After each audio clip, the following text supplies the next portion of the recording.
Hello बच्चों, मैं doctor Sunita Nandal कक्षा 11th के लिए अभिव्यक्ति और माध्यम पुस्तक है, उसका 5वां पाठ है विशेष लेखन स्वरूप और प्रकार।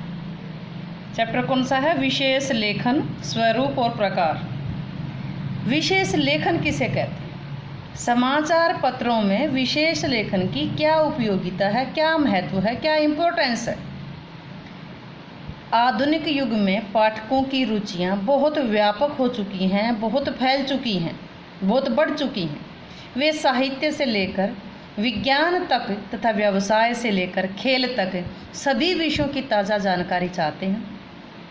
कुछ ऐसे भी पाठक हैं जो विज्ञान, खेल, सिनेमा में गहरी दिलचस्पी रखते हैं अतः वे अपने मनपसंद विषय को विस्तार से पढ़ना चाहते हैं। फलस्वरूप समाचार पत्रों तथा अन्य संचार माध्यमों को सामान्य समाचारों के साथ साथ कुछ विशेष विषयों के बारे में भी जानकारी देनी पड़ती है। इसी को हम विशेष लेखन कहते हैं। फिर सुनिएगा, आधुनिक युग में पाठकों की रुचियां बहुत व्यापक हो चुकी हैं। किसी की किसी विज्ञान में रुचि है, किसी की व्यवसाय में रुचि है, किसी की खेल में रुचि है, किसी की सिनेमा में रुचि है। सब अपनी पसंद के अनुसार जुड़ी खबरों को विस्तार से पढ़ना चाहते हैं। इसीलिए जनसंचार माध्यमों को सामान्य समाचार पत्रों के समाचारों के साथ साथ विशेष विषयों के बारे में भी जानकारी देनी पड़ती है। इसी को हम विशेष लेखन कहते हैं। एक परिभाषा के अनुसार सामान्य लेखन से हटकर किसी खास विषय पर लिखा गया लेख, सामान्य विषय लेखन से हटकर के किसी खास विषय पर लिखा गया लेख विशेष लेखन कहलाता है। अधिकांश समाचार पत्रों के अनुसार अधिकांश समाचार पत्रों और पत्रिकाओं के अतिरिक्त टीवी तथा रेडियो चैनलों में विशेष लेखन के लिए अलग से डेस्क होता है, जहां विशेष लेखन से संबंधित पत्रकारों का समूह बैठा रहता है। यही नहीं, विभिन्न जन संचार के माध्यम के कार्यालयों में अलग अलग डेस्क बने रहते हैं, जहां अलग अलग विभागों के उप संपादक और संवाददाता बैठकर काम करते हैं। यह एक सर्वविदित तथ्य है कि समाचार अनेक प्रकार के होते हैं। वे राजनीतिक, आर्थिक, अपराध, खेल जगत, फिल्म जगत, कृषि, कानून, विज्ञान, किसी और विषयों से संबंधित होती है, किसी और विषयों से संबंधित होते हैं। संवाददाता के मध्य उनकी रुचि और ज्ञान को देखते हुए कार्य का बंटवारा किया जाता है। जो कार्य का बंटवारा है, मीडिया की भाषा में इसको बंटवारे को क्या कहेंगे? बीट कहते हैं। अनेक प्रकार होते हैं समाचार के, राजनीतिक, आर्थिक, अपराध के, खेल के, फिल्म के, कृषि, कानून, विज्ञान या और किसी विषय से संबंधित।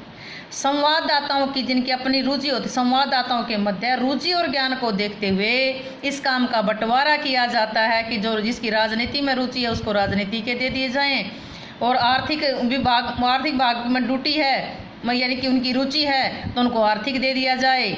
तो इसके अनुसार उनकी रुचि और पसंद और ज्ञान के अनुसार जो बांट दिया जाता है, जो बंटवारा किया जाता है, उसको क्या कहेंगे? बीट। उदाहरण के रूप में एक संवाददाता की बीट खेल जगत है। इसका मतलब अपने शहर तथा क्षेत्र में होने वाले खेलों, उससे संबंधित घटनाओं की रिपोर्टिंग करेगा। अखबार की ओर से वही खेल रिपोर्टिंग के लिए जिम्मेदार होगा, उसकी जवाबदेही हो।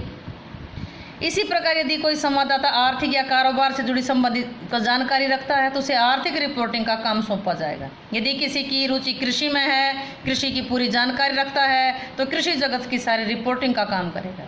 इसके लिए आवश्यक है कि विशेष लेखन से संबंधित संवाददाता को अपने विषय के बारे में सारी जानकारी होनी चाहिए। उसे अपनी भाषा शैली पर समुचित अधिकार होना चाहिए। समाचार का संपादक ही अपने संवाददाताओं की रुचि और जानकारियों के हिसाब से बीट का वितरण करता है, यानी कि कार्य का वितरण करता है, जिससे सही व्यक्ति सही विषय के बारे में सही जानकारी देने में समर्थ होता है। समझ आया? चलिए फिर आगे चलते हैं। बीट रिपोर्टिंग और विशेषकृत रिपोर्टिंग में क्या अंतर है? हमने बीट पढ़ा भी। संवाददाताओं के मध्य उनकी रुचि और ज्ञान को देखते हुए उनके कार्य का बंटवारा किया जाता है। जो कार्य का बंटवारा किया जाता है उसे मीडिया की भाषा में बीट कहते हैं। विशेष लेखन या रिपोर्टिंग बीट रिपोर्टिंग से व्यापक होता है। इन दोनों में अंतर क्या है ये देखिए, आइए दोनों का अंतर देखते हैं। संवाददाता की रुचि के क्षेत्र विशेष की रिपोर्टिंग को बीट रिपोर्टिंग कहा जाता है। जिसमें संवाददाता की रुचि होती है उस क्षेत्र की विशेष रिपोर्टिंग को बीट रिपोर्टिंग कहा जाता है। विशेषीकृत किसी घटना या समस्या के विश्लेषण अथवा छानबीन से संबंधित, ये तो केवल उसकी रिपोर्ट देना हुआ, और ये क्या उसकी घटना की जानकारी कैसे जानकारी? गहरी जानकारी, उसका विश्लेषण करना, उसकी छानबीन करना। छानबीन से संबंधित रिपोर्टिंग को विशेषीकृत रिपोर्टिंग कहा जाता है। इसमें अपनी रुचि और विषयों से संबंधित सूचना देता है।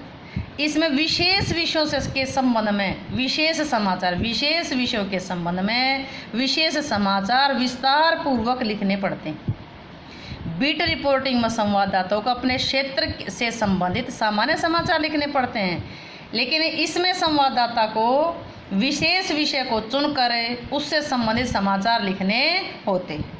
यानी ये तो केवल अपने क्षेत्र का हो गया, अपनी रुचि के अनुसार हो गया, अपने ज्ञान के अनुसार हो गया, अपने ज्ञान और रुचि के अनुसार जो विशेष रिपोर्ट है उसको बीट कहेंगे। लेकिन यहाँ उस जो घटना घटी उसका विश्लेषण करना, उसकी छानबीन करना और विशेष विषय पर लिखना और विशेष विषय को चुन करके उस पर समाचार लिखना विशेषीकृत रिपोर्टिंग कहलाता है।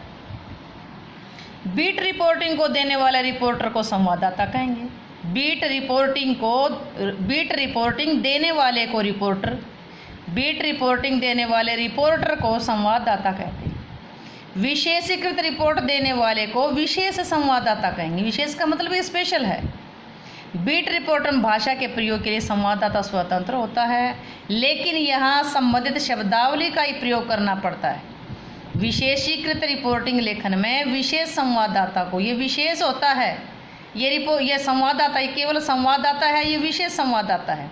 विशेषीकृत रिपोर्टिंग लेखन में विशेष संवाददाता को विषय से संबंधित शब्दावली का ही प्रयोग करना पड़ता है। यहाँ भाषा में स्वतंत्र होता है, लेकिन यहाँ भाषा में स्वतंत्र नहीं होता।